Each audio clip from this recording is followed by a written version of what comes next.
Nosotros somos Muelle Coworking, el lugar indicado para alcanzar un nivel de productividad efectivo, ya que contamos con espacios óptimos para el trabajo colaborativo, ambientes que ayudan a generar conexiones de valor entre empresarios y la oportunidad de acceder a información de valor.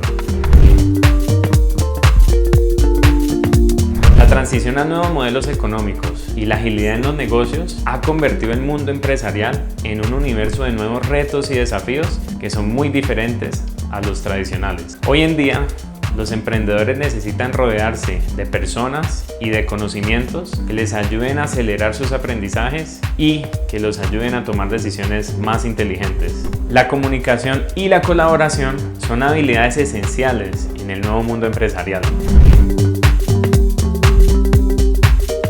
Nos dedicamos al alquiler de espacios de trabajo colaborativo, tanto para empresas como para profesionales, donde se construyen relaciones basadas en la confianza que conducen a la colaboración. Adicionalmente, estamos construyendo una comunidad de personas con diversos conocimientos y experiencias para fortalecer el ecosistema empresarial de la ciudad de Cali y del suroccidente colombiano.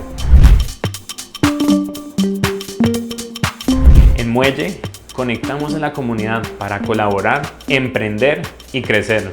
Somos diferentes porque contamos con ambientes de trabajo disruptivos, creamos relaciones sólidas con nuestros coworkers, hablamos mucho sobre el talento creativo y emprendedor que existe en nuestra comunidad y sobre todo, contamos con una comunidad rica en conocimientos y experiencias con toda la disposición de crear nuevas relaciones.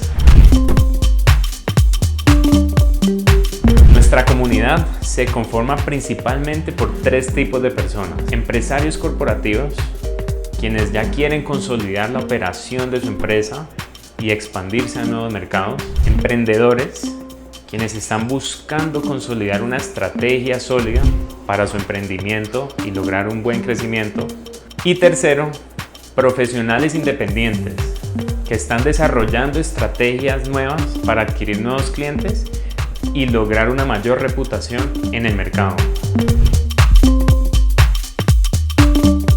Nuestro equipo está conformado por 4 personas: Carol Saldarriaga, Lady y Diana Castro, y quien les habla, Nicolás Osorio de la Cruz, responsable de guiar a la comunidad con una visión y un propósito claro.